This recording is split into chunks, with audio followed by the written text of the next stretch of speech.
Hello student, welcome to a class sir Imran account की class. हम accountancy and financial management S Y B com कर रहे हैं third semester, जिसे हम थर्ड सेमेस्टर कहते हैं। एस वाई बी कॉम यानी 14। तो 14 के अंदर दो सेम होता है, थर्ड सेमेस्टर और फर्स्ट सेमेस्टर। तो आज जो हम करने वाले थर्ड सेमेस्टर है और इसका जो टॉपिक का नाम है पीसमेल डिस्ट्रीब्यूशन ऑफ कैश, जो मुंबई यूनिवर्सिटी का है हमारा। तो अकाउंटेंसी एंड फाइनेंशियल मैनेजमेंट 3 है ये टॉपिक, याद रखिए। पीसमेल डिस्ट्रीब्यूशन कर रहे हैं हम लोग सेमेस्टर 3। तो पहले मीनिंग थोड़ा जानकारी ले लेते हैं इसके बारे में कि पीसमेल डिस्ट्रीब्यूशन है क्या। तो जब आफ्टर कंपनी गेट डिसॉल्व, जब कंपनी बंद हो जाती है उस वक्त all the asset has to be realise यानी सोल्ड करना होता है। पीसमेल डिस्ट्रीब्यूशन ये डिसोल्यूशन का ही पार्ट है ये। मगर जब कंपनी बंद हो जाती है उसके बाद क्या प्रोसेस होता है उसके बारे में जानना है। तो जब कंपनी डिसॉल्व हो जाती है, बंद हो जाती है, तो all the asset has to be sold यानी बेचना होता है, क्योंकि कंपनी बंद कर दी है तो अभी कोई एसेट रख के फायदा नहीं है। और all the liabilities has to be paid, तो कंपनी के ऊपर जितने भी लोन वगैरह रहते हैं वो सारे के सारे क्या करना पड़ता है, आपको पेड करना पड़ता है। क्रेडिटर है, बैंक से लोन लिया है, तो सबको क्या करेंगे, पेड करेंगे। And all the partner are refunded, और जितने भी ओनर लोग ने पैसा इन्वेस्ट किया था उनका भी पैसा रिटर्न करना है। और this process is very lengthy process, क्योंकि कंपनी छोटी मोटी होती नहीं है, लाखों करोड़ों में बिजनेस होता है।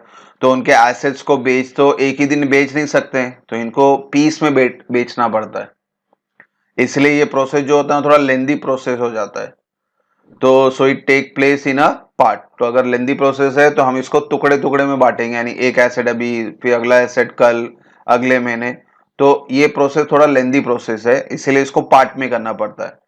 So that is why it is called as piecemeal distribution. तो इसका नाम इस वजह से पड़ा है क्योंकि हम इसका डिस्ट्रीब्यूशन जो करते हैं वो पार्ट में करते हैं। तो ये छोटी सी थियरी है, हम बेसिकली सम की तरफ चलते हैं। तो आपका जो मेथड है इसके अंदर वो है प्रोपोर्शनल कैपिटल मेथड। इसको करना कैसे है, पीसमेल डिस्ट्रीब्यूशन को, इसको हम तीन पार्ट में सॉल्व करते हैं। तो ये सम के अंदर जो होता है इसको तीन पार्ट में सॉल्व करना होता है। जो पहला पार्ट है आपका स्टेटमेंट ऑफ एक्सेस कैपिटल, इसके अंदर आपको एक्सेस कैपिटल ढूंढना होता है। ये भी मोनोटोनस है, रिपीटेड है, तो एक फॉर्मेट है, स्पेसिमेन है, तो एज इट इज आपको लिखना है, खाली आपको नंबर्स इनपुट करने पड़ेंगे। तो ये फिल इन द ब्लैंक की तरह बहुत आसान नहीं है। नंबर 2 होता है ऑर्डर ऑफ पेमेंट, कि आपको किसको पेमेंट कैसे करना है, पहला किसको देंगे आप, दूसरा किसको देंगे, तीसरा आप किसको देंगे। तो ऑर्डर ऑफ पेमेंट बहुत इंपॉर्टेंट है इसके अंदर, इस पर भी ध्यान देना है आपको। और जो थर्ड है, लास्ट है आपका statement of distribution of cash. तो लास्ट स्टेप में आप क्या करेंगे, पेमेंट करेंगे, कैश का पेमेंट जो हमारे पास आया वो डिस्ट्रीब्यूट करेंगे। तो कैसा डिस्ट्रीब्यूट करेंगे, वो ऑर्डर ऑफ पेमेंट डिसाइड करेगा। तो जो आप ऑर्डर ऑफ पेमेंट बनाएंगे उसी हिसाब से आप ये स्टेटमेंट ऑफ डिस्ट्रीब्यूशन में उनका पेमेंट आप बताएंगे। तो आपको याद रखना है, आपको तीन स्टेप में ये सम पूरे कंप्लीट करने हैं, ठीक है। चलो मैं आपको एक एक स्टेप प्रोफोमा पूरा बता दूं। तो पहला प्रोफोमा है स्टेटमेंट ऑफ एक्सेस कैपिटल का। तो प्रोफोमा कुछ इस तरह से बनेगा और इसके अंदर टोटल 11 स्टेप है। बच्चों याद रखो, इसको याद कर लेना आप। तो 11 स्टेप है, न कम न ज्यादा। उसी के हिसाब से आपको स्टेटमेंट ऑफ एक्सेस कैपिटल मिल जाएगा, यानी किस ओनर को, किस पार्टनर्स को पहला पेमेंट होगा, किस पार्टनर्स को बाद में पेमेंट होगा, वो ये पूरा प्रोफोमा आपको बताता है। तो टेबल कैसे बनाएंगे आप, स्टेप, पर्टिकुलर्स, यहां फॉर्मूला लगेगा आपका, और पार्टनर्स के नाम जो भी नाम होंगे, मैंने यहां एग्जांपल लिया ए बी सी करके, ठीक है। तो स्टेप नंबर 1 में आपको हमेशा प्रॉफिट शेयरिंग रेशियो लिखना है, ये आपको क्वेश्चन में दिया रहेगा। तो मैंने एक एग्जांपल लिया 1:2:3। तो जो भी रेशियो आपको क्वेश्चन में दिया रहेगा वो रेशियो आप रेशियो कॉलम में यहां लिख दें, ठीक है बच्चों। और जो इसका सेकंड स्टेप है ये भी क्वेश्चन में रहता है, that is a capital balance और एडजस्टेड कैपिटल, इसलिए मैंने यहां गिवन लिखा है। और मैंने एग्जाम्पल के तौर पे 20,000, 10,000 और 30,000 लिया है। और यहाँ पे कैपिटल और एडजस्टेड कैपिटल इसलिए लिखा है बच्चों, देखो कभी कभी सिर्फ कैपिटल रहता है तो आप कैपिटल बैलेंस बोलेंगे, मगर कभी कभी कैपिटल के साथ general reserve, reserve fund, PNL यानी पार्टनर्स का जो हिस्सा है वो भी आ जाता है। तो आपको क्या करना है, वो रेशियो में उनको एडजस्ट करके फिर आपको टोटल कैपिटल यहाँ पे लिखना है। That is why it is called as adjusted capital. तो सिर्फ कैपिटल दिया है तो आप डायरेक्ट लिख लें, और एडजस्टेड कैपिटल यानी कैपिटल के साथ रिजर्व वगैरह दिया है तो रिजर्व को आपको बाटम बाटी करके फिर जो एक्चुअल कैपिटल आएगा फिर वो लिखना है, ठीक है। तो वो सम के टाइम देखेंगे, फिलहाल आप ये समझे कि कैपिटल आपको यहां लिखना है। तो ये दो चीज से आपको सम स्टार्ट करना है, और स्टेप 1 और स्टेप 2 हमारा यही रहेगा, ठीक है। अब स्टेप 3 ध्यान से समझे, ये है यूनिट कैपिटल। इसका फॉर्मूला है 2 डिवाइड बाय 1, यानी 2 step number 2 divide by step number 1, यानी 20,000 को 1 से डिवाइड करेंगे ए के लिए, 10,000 को 2 से डिवाइड करेंगे बी के लिए, और 30,000 को 3 से डिवाइड करेंगे सी के लिए। ठीक है बच्चों, तो 20,000 अगर 1 से डिवाइड करो तो क्या आंसर आएगा बच्चों? 20,000 ही रहा। 10,000 को 2 से डिवाइड किया तो 5,000, और 30,000 को 3 से डिवाइड किया तो 10,000। ठीक है, तो ये आपका यूनिट कैपिटल आ गया। अब स्टेप नंबर 4 पे ध्यान दे, बेस कैपिटल रहता हमारा, this is the lowest of unit capital, यानी नंबर 3 में जो सबसे छोटा है उसको कंसीडर करना है हमें। तो 20,000, 5,000, 10,000, तो सबसे छोटा कौन नजर आ रहा है? लोवेस्ट 5,000। तो यहां बेस कैपिटल में हम फिर से लिख दे 5,000, तो आपको ये कंसीडर करना है। सपोज यहां पे 20,000 के जगह पे 1,000 होता तो 1,000 लोवेस्ट होता, तो हम वो लिख लेते हैं। एनीहाउ हमें यूनिट कैपिटल में से सबसे जो छोटा रहेगा, लोवेस्ट रहेगा, वो कंसीडर करना है। तो यहां पे मुझे 5,000 नजर आया लोवेस्ट, तो मैंने 5,000 लिख दिया। अब स्टेप नंबर 5, प्रोपोर्शनेट कैपिटल। इसका फॉर्मूला क्या है? Base capital multiply by profit sharing ratio, यानी 4 मल्टीप्लाई बाय 1, 4 क्या? ये मल्टीप्लाई बाय 1, तो 4 हमारा 5,000 था, और मल्टीप्लाई बाय 1 करना है, यानी ये रेशो से मल्टीप्लाई करना है आपको। तो बच्चों आपको ये 5,000 को हर रेशो से मल्टीप्लाई करना है। तो 5,000 इंटू 1 5,000, 5,000 इंटू 2 10,000, 5,000 मल्टीप्लाई बाय 3 15,000। तो इस तरह से आपका प्रोपोर्शनेट कैपिटल आया। तो अब बच्चों आपका 6 स्टेप है एक्सेस कैपिटल 2 माइनस 5। तो 2 यानी कैपिटल आया था ये, माइनस प्रोपोर्शनेट कैपिटल। तो हर एक कॉलम में देखना है आपको 20,000 है ए का, और इसका जो 5वां नंबर है 5,000, यानी 20,000 को 5,000 से माइनस करेंगे तो कितना है बच्चों? 15,000। उसी तरह से बी के लिए 10,000 माइनस 10,000, तो आंसर क्या आएगा बच्चों? नील। तो यहां पे डैश मार दें या 0 लिख दें। फिर 30,000 माइनस 15,000, तो कितना आया? 15,000 ही आया। तो ये आपका आधा हिस्सा मुकम्मल हुआ, जिसमें एक पार्टनर निकल गया, यानी बी निकल गया। इसी तरह से और कैलकुलेशन फॉरवर्ड करेंगे, ताकि आपको एक लास्ट में एक ही पार्टनर बचना चाहिए। तो अब बी निकल गया, तो बी का कोई भी अमाउंट आपको कंसीडर करना नहीं है। अभी आपको जो भी कैलकुलेशन करना है ए और सी में करना है, और प्रोसेस जो 1 से लेके 6 था वही रिपीट करना है आपको। ठीक है बच्चों? हाँ, कैपिटल के जगह पे हमारा एक्सेस कैपिटल से अब कैलकुलेशन स्टार्ट होगा। ठीक है, तो कैपिटल तो आ चुका है। अब प्रॉफिट शेयरिंग रेशियो लेना है, फिर से दोबारा यहां लिखना है। तो प्रॉफिट शेयरिंग इसको न्यू बोलेंगे, क्योंकि अब जो रेशियो बनेगा वो बी के बिना बनेगा। तो बी का रेशियो 2 था, वो हटा दिए, तो बचा क्या? 1 और 3, तो इसीलिए यहां लिखा है 1 और 3। तो ए के कॉलम में 1 और सी के कॉलम में 3, तो आपका ये न्यू प्रॉफिट शेयरिंग रेशियो बन गया 1:3। ठीक है, अब यहां पे बच्चों हमने क्या किया था? हमने कैपिटल को पीएसआर से डिवाइड किया था, ताकि आपको यूनिट कैपिटल मिले। तो उसी तरह से यहां पे भी वही करना है आपको। यूनिट कैपिटल यानी न्यू यूनिट कैपिटल रहेगा, कैपिटल को प्रॉफिट शेयरिंग रेशियो से डिवाइड किया, यानी 6 डिवाइड बाई 7। तो यहां लिखा है 6 डिवाइड बाई 7, यानी 15,000 डिवाइड बाई 1। तो आंसर कितना है? 15,000। बी भाई तो जा चुके हैं, तो वापिस से इधर सी के लिए 15,000 डिवाइड बाई 3 कितना आएगा बच्चों? 5,000। तो देखो स्टेप सेम रिपीट हो रहा है। एक्सेस कैपिटल के बाद आपका रिपीट सब सेम स्टेप रिपीट होगा। आपको खाली न्यू न्यू वर्ड डालना है। न्यू यूनिट कैपिटल लिखा। अब न्यू यूनिट कैपिटल के बाद यहाँ बेस कैपिटल है, तो यहाँ पे क्या लिखेंगे? New base capital. और बेस कैपिटल यहाँ पे भी लोवेस्ट था, तो यहाँ पे भी क्या रहेगा? लोवेस्ट, मगर न्यू यूनिट कैपिटल का लोवेस्ट रहेगा। तो अब 15,000 और 5,000 में से लोवेस्ट कौन है? 5,000। तो अब ये 5,000 में यहां फिर से लिख देता हूं। तो लोवेस्ट आपको हमेशा ढूंढना है आफ्टर योर यूनिट कैपिटल। हमने ऊपर भी कैसा किया था? यूनिट कैपिटल में 20, 5, 10 था, तो इसमें लोवेस्ट 5 था, तो इसको लिखा हमने। अब यहां पे जो न्यू यूनिट कैपिटल है 15 और 5, तो इसमें से लोवेस्ट कौन है? यहां पे 5 है, तो इसको 5 रिपीट कर दिया मैंने। फिर हमने क्या निकाला था यहां पे? प्रोपोर्शनल कैपिटल, यानी जो बेस कैपिटल आया था आपका, उसको रेशो से मल्टीप्लाई किया था। तो उसी तरह से यहां पे भी वही करेंगे। तो आपको अभी बेस कैपिटल हो गया है, तो अब प्रोपोर्शनल कैपिटल लिखा तो अब यहां पे लिखेंगे न्यू प्रोपोर्शनेट कैपिटल। सेम चीज देखो अब रिपीट कर रहा हूं मैं, ठीक है। तो अब न्यू प्रोपोर्शनल कैपिटल क्या करेंगे, 9 यानी ये 5000 मल्टीप्लाई बाय 7, मल्टीप्लाई बाय 7 यानी रेशो से मल्टीप्लाई करना है आपका 1 और 3, तो 5000 इंटू 1 करेंगे और 5000 इंटू 3 करेंगे, तो 5 1 जा 5, ये 5000 ही रहा, बी तो डैश रह गया, और 5000 इंटू 3 कितना आएगा बच्चों, 15000, ठीक है।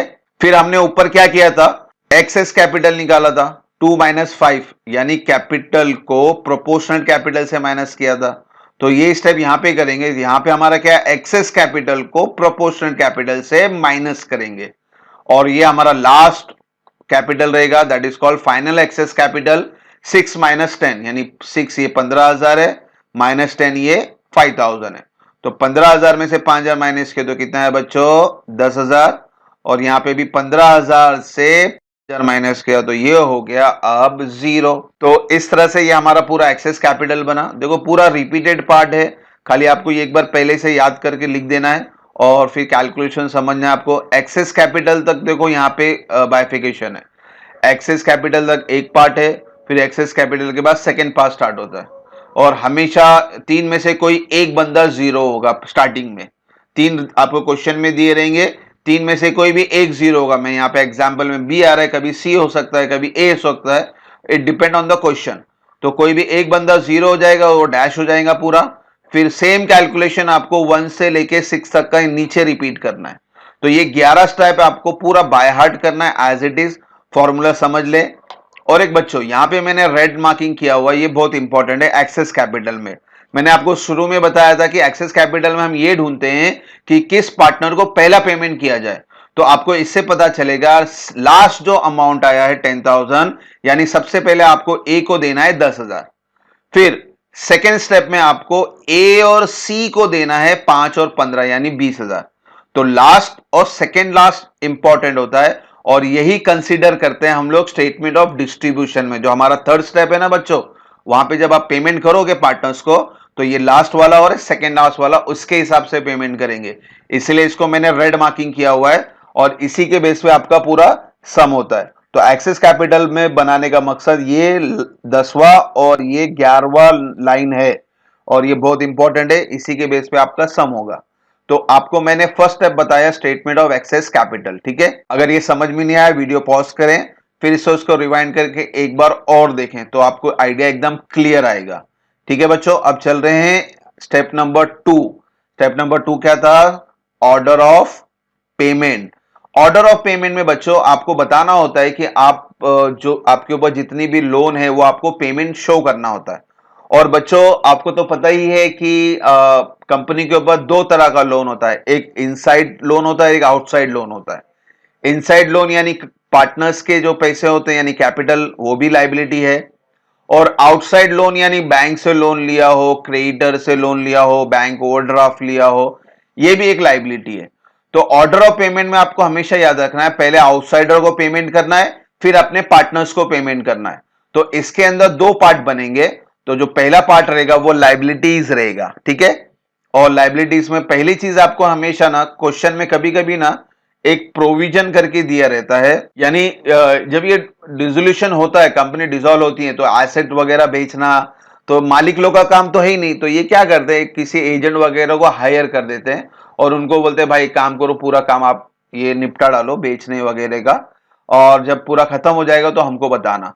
तो ये सब एजेंट वगैरह हायर करना और भी कुछ एक्सपेंस होते हैं, तो वो सबके लिए पार्टनर्स क्या करते हैं, पहले से कुछ प्रोवाइड कर देते हैं पैसा, दैट इज ऑल, उसे हम कहते हैं प्रोविजन फॉर एक्सपेंसेस। तो हमेशा प्रोविजन फॉर एक्सपेंस अगर क्वेश्चन में दिया है तो सबसे पहले आपको ये अमाउंट को अपने कैश बैलेंस से हटा देना है, माइनस कर देना है अगर दिया है तो। फिर आपको ऑर्डर याद रखना है कि अब लायबिलिटी इंपॉर्टेंट कौन है, सबसे पहले किसको देना है। तो सबसे पहले आपने गवर्नमेंट लोन लिया है या बैंक लोन लिया है या बैंक ओवरड्राफ्ट लिया है, तो ये लीगल मैटर है, तो सबसे पहले आप हमेशा इनको पेमेंट करेंगे। फिर उसके बाद जो आप पेमेंट करेंगे वो क्रेडिटर वगैरह, ये जो हमारे सप्लायर वगैरह होते हैं, तो इनको हम बाद में देंगे, इसमें कोई दिक्कत नहीं। क्रेडिटर क्योंकि अपना ये सप्लायर होते हैं, यहाँ बैंक लोन वगैरह के लीगल डॉक्यूमेंट है, इनको टाइम टू टाइम पेमेंट करना ही है, तो इसलिए ऑर्डर ऑफ पेमेंट भी याद रखें, पहला ये बैंक लोन वगैरह आएगा, फिर क्रेडिटर आएगा, और उसके बाद कभी कभी ना एग्जाम में आपको क्वेश्चन में पार्टनर्स के लोन भी आ जाते हैं। ठीक है, partners capital is different, partners loan is different. ठीक है, कैपिटल और लोन दो अलग चीज है, दोनों को मिक्स नहीं करना। तो पार्टनर्स लोन भी हम आउटसाइडर लाइबिलिटी कंसीडर करते हैं, क्योंकि ये बाहर से हम कंसीडर करते हैं, इसीलिए हमने इसको लाइबिलिटीज की कैटेगरी में रखा है। तो अगर पार्टनर्स लोन भी आया तो वो भी लाइबिलिटी में आएगा, मगर सबसे आखिरी में आप इसको पेमेंट करोगे। तो ये ऑर्डर ऑफ पेमेंट इसीलिए मैंने नंबर वाइज लिखा है, और इसी ऑर्डर में आपको लाइबिलिटी पेड करनी है। तो ये हिस्सा मैंने आपको लाइबिलिटीज का बताया। इसके अंदर बी पार्ट बनेगा पार्टनर्स कैपिटल को देना। तो पार्टनर्स कैपिटल का पेमेंट मैंने तो एक्सेस कैपिटल में भी बताया था। ठीक है, कहां बताया था? देखो, एक्सेस कैपिटल में बताया था ना, लास्ट और सेकेंड लास्ट ये दो वाले बताए थे। तो सबसे पहले आप ए को देंगे, और उसके बाद अगर पैसा बचा तो ए और सी को आप देंगे। 5 और 15,000 उनके रेशियो के हिसाब से 1:3।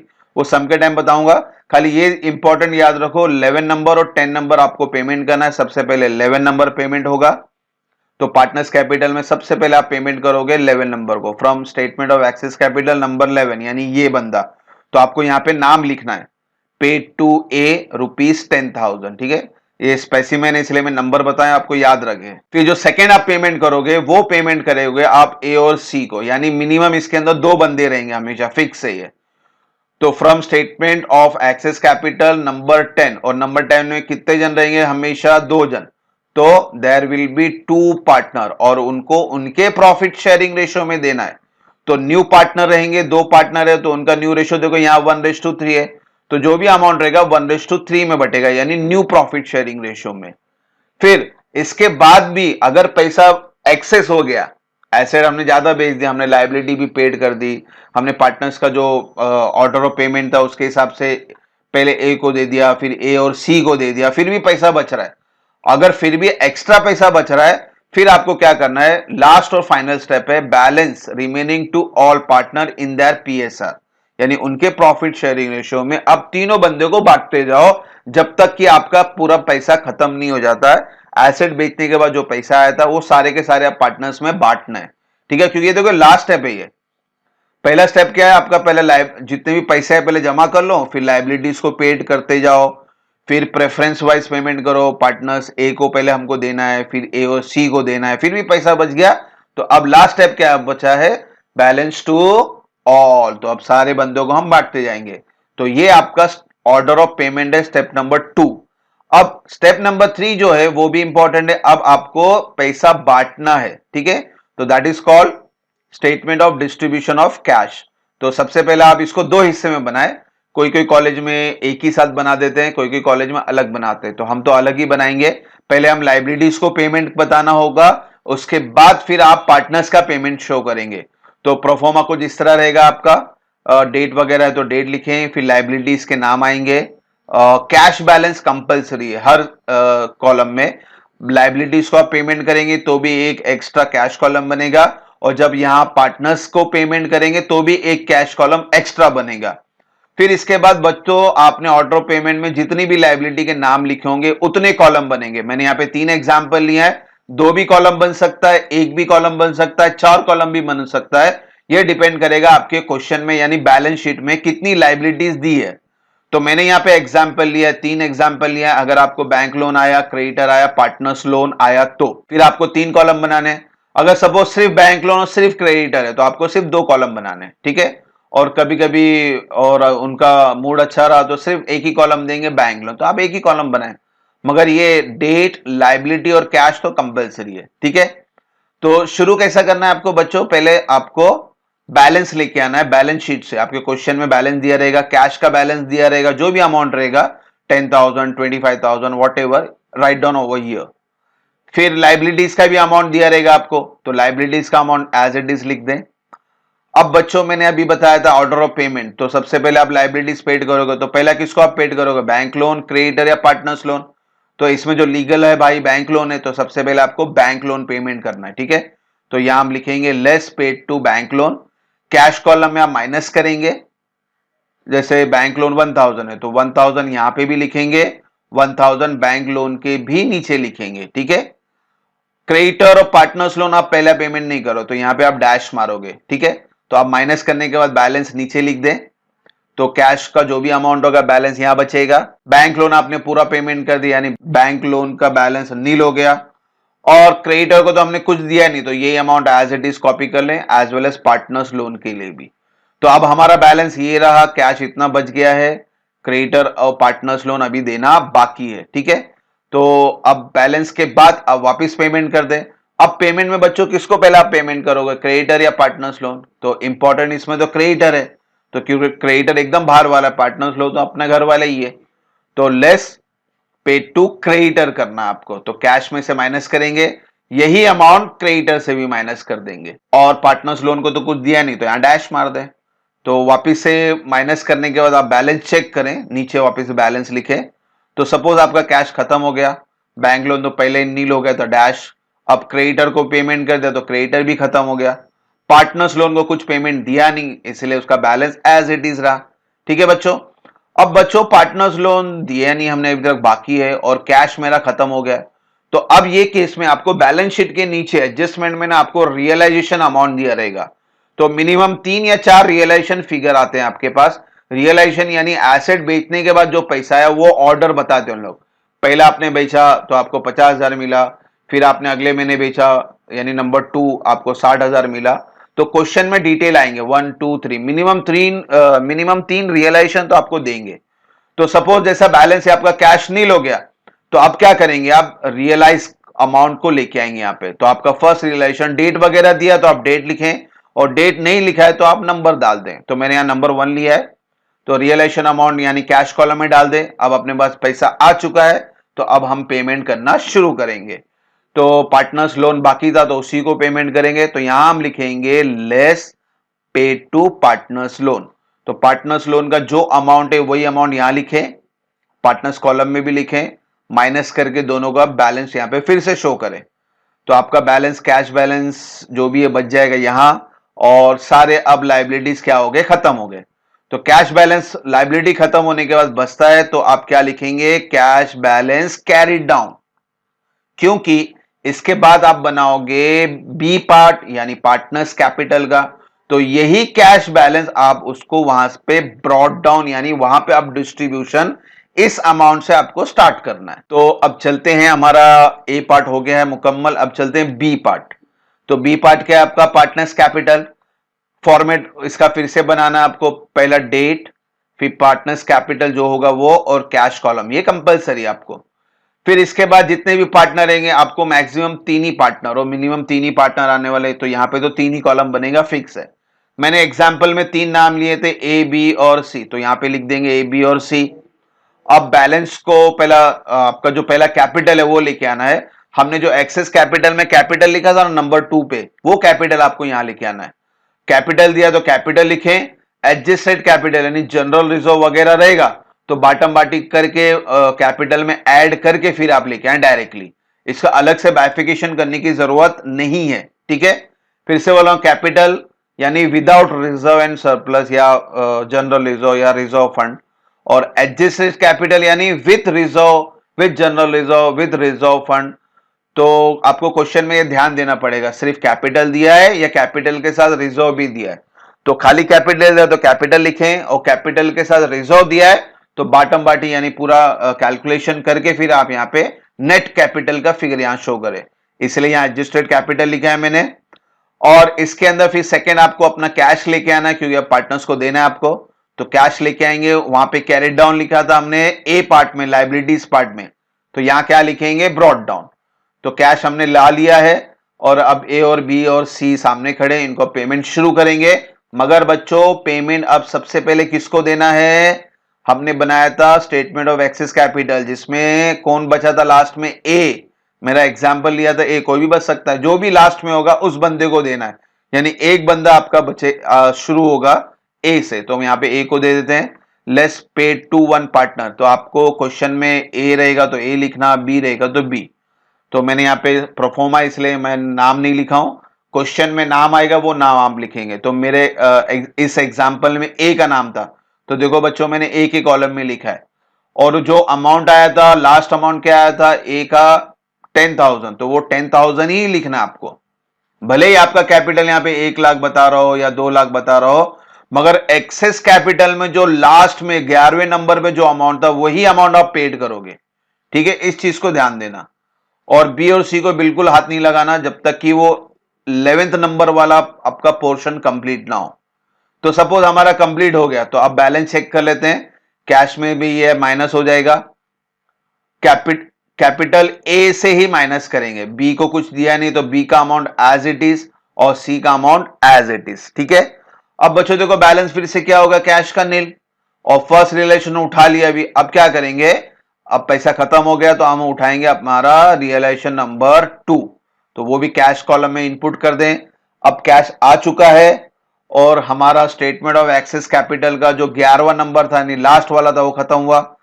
फिर 10वां नंबर क्या था बच्चों, 2 पार्टनर बताए थे मैंने, ए और सी। तो आप अब क्या करेंगे, ए और सी यानी 2 पार्टनर को पेमेंट करेंगे। ठीक है, तो देखो ए और सी के कॉलम में ही अमाउंट डालना है आपको, जो भी उनका अमाउंट होगा वही अमाउंट डालेंगे हम लोग। और बी को अभी हाथ नहीं लगाना, इसलिए डैश। तो रियलाइजेशन से हमारा पेमेंट हो गया पार्टनर्स का, तो यहां पे बैलेंस लिखेंगे माइनस करके। ए में भी आप इस फिगर से माइनस करेंगे, ये बैलेंस आया। बी को तो हाथ लगाया नहीं, तो एज इट इज का अमाउंट नीचे आते जाएगा। और सी में से आपने इस बैलेंस में से थोड़ा पेमेंट किया, तो अब सी का एक नया बैलेंस आएगा आपका। तो इस तरह से आपका कैश बैलेंस भी बच गया है। ए बी सी का एक्सेस पेमेंट वाला हिस्सा खत्म हुआ। मगर बच्चों असल में तो हमारा ये कैपिटल होता है ना, ये कैपिटल हमें पेमेंट करना है। अब इसके बारे में बात करेंगे। तो हमारा स्टेटमेंट ऑफ एक्सेस कैपिटल खत्म हुआ, अच्छा, तो कैश बैलेंस बच गया। अब मैंने क्या बोला था आपको, 1 और 2 के बाद थर्ड स्टेप क्या था, बैलेंस टू ऑल। यानी ये जो पैसा बच गया है, अब हम तीनों पार्टनर्स को उनके रेशियो में बांट देंगे। तो लास्ट में आप लिखते हैं less paid to all, profit sharing ratio जो है उसी में आप बांटें। तो यही अमाउंट को पूरा का पूरा खत्म करना है।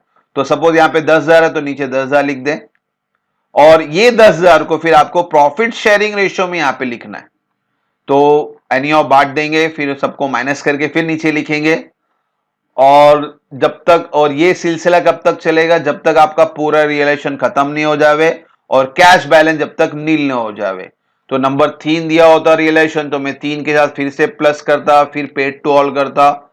और ये कब तक करता ये सिलसिला, जब तक कि आपका कैश नील नहीं हो जावे। ठीक है, तो यहां पे मैंने कैश नील ले लिया, यानी मेरे को 2 ही रियलाइजेशन बताया गया था, तो मैंने एग्जाम्पल में 2 ही रियलाइजेशन लिए हैं। तो अब तो अब बैलेंस अभी क्या हो गया बच्चों, नील। अब इस आंसर को, जो लास्ट में आंसर आता है, उसको या तो आप सरप्लस पेड लिखते हो या तो अनपेड बैलेंस लिखते हो। तो क्या लिखना है, दोनों में से एक ही लिखना है बच्चों। तो अभी क्या लिखना है उसको समझना बच्चों। If final balance is positive, यानी ये जो आंसर है आपका पॉजिटिव में आया, तो उसको आप लिखोगे अनपेड बैलेंस। यानी ये कैपिटल एक्चुअल पेमेंट था, ये कैपिटल, तो ये आप पेमेंट करते करते करते अभी भी पॉजिटिव है, यानी ये अमाउंट अभी तक आप दे नहीं पाए, इसलिए पॉजिटिव आया, इसीलिए अनपेड बैलेंस कहा जाता है। तो याद रखें, अगर प्लस में आंसर आ रहा लास्ट में तो आप लिखेंगे अनपेड बैलेंस। और यही आंसर अगर नेगेटिव आया तो आप उसको क्या लिखोगे, सरप्लस पेड बैलेंस।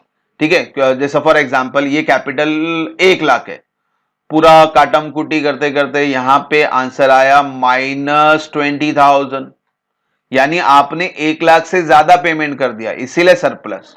और दूसरा एग्जांपल, ये कैपिटल है 2 लाख और आप माइनस करते करते यहां पे आंसर आता है 50,000 पॉजिटिव, यानी 2 लाख का पेमेंट अभी तक आप कर नहीं पाए, अभी भी 50,000 पॉजिटिव बाकी है, तो इसलिए यानी अनपेड बैलेंस। तो ये थियरी बताया, लॉजिक याद रखें, प्लस आया तो अनपेड बोलना और नेगेटिव आया तो सरप्लस बोलना। तो ये प्रोफोर्मा मैंने आपको बताया पीसमिल डिस्ट्रीब्यूशन का, ये पूरा प्रोफोर्मा आपको पहले से रेडी रखना है। स्टेटमेंट ऑफ एक्सेस कैपिटल तो आप पहले से रेडी रखेंगे, उसमें 11 स्टेप है, उसको पूरा अच्छी तरह से बाइड करें। ऑर्डर ऑफ पेमेंट ये तो आपका क्वेश्चन देख के ही डिसाइड करेंगे, मगर ऑर्डर ऑफ पेमेंट में याद रखें 2 पार्ट करना है, लायबिलिटीज और पार्टनर्स कैपिटल। लायबिलिटीज में भी याद रखें, सबसे पहले आप किसको प्रेफरेंस दे रहे हो, bank loan, government loan, bank overdraft, इनको पहले देना है, फिर क्रेडिटर वगैरह को देना है, फिर पार्टनर्स लोन देना है। फिर उसके बाद बी पार्ट था statement of order of payment to partners capital, और पार्टनर्स कैपिटल को पेमेंट आप एक्सेस कैपिटल से बनाएंगे। पहले 11 नंबर को देंगे, फिर 10 नंबर को देंगे, फिर बैलेंस टू ऑल। फिर आप तीसरा हिस्सा बनाएंगे स्टेटमेंट ऑफ कैश डिस्ट्रीब्यूशन, और स्टेटमेंट ऑफ कैश डिस्ट्रीब्यूशन भी दो हिस्से में बनाएं। पहले लाइबिलिटीज को पेड करें, फिर इस तरह से ये जो पार्टनर्स है उस तरह से पार्टनर्स को पेड करें। और ये कैपिटल और एडजस्टेड कैपिटल पे ध्यान देना है आपको। कैपिटल यानी सिर्फ कैपिटल, एडजस्टेड कैपिटल यानी इनके अंदर रिजर्व वगैरह एडेड है। और लास्ट में आंसर अगर पॉजिटिव आया यानी अनपेड बैलेंस, और लास्ट में आंसर नेगेटिव आया यानी सरप्लस बैलेंस। तो इस तरह से हमने थियरी पार्ट और स्पेसिमेन पार्ट ऑफ पीसमेल डिस्ट्रीब्यूशन किया। इंशाल्लाह अगले लेक्चर में हम लोग इसके सम के साथ आएंगे। तो होप सो यहाँ तो कोई डाउट ना हो। Thank you for watching the video. God bless you.